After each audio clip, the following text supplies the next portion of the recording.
This is Coney Island, the boardwalk. This is composition board.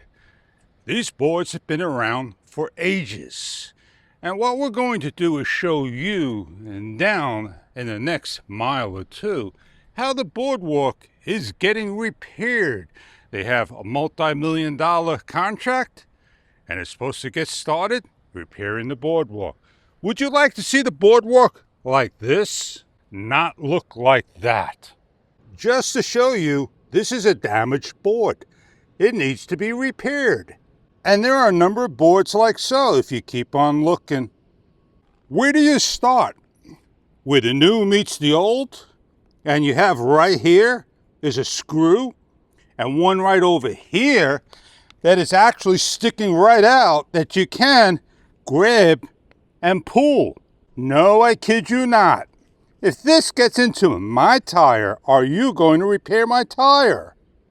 Wherever you look. Just a little bigger hole for you. It's not a small hole for some. Oh, that's not a bad board. But this right here is a bad board. What do you do to repair boards? You simply close things off. No, not for the boardwalk, that is.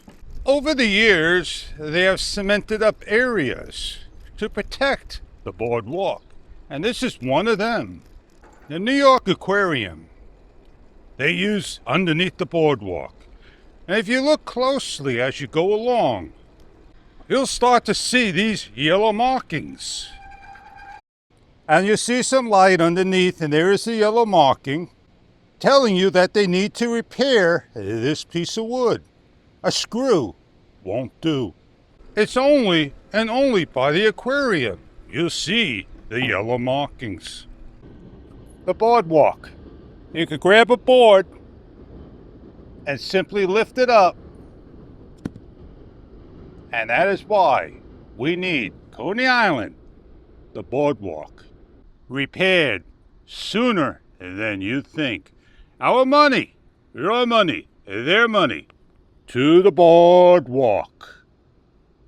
You don't want to trip, especially when you're walking.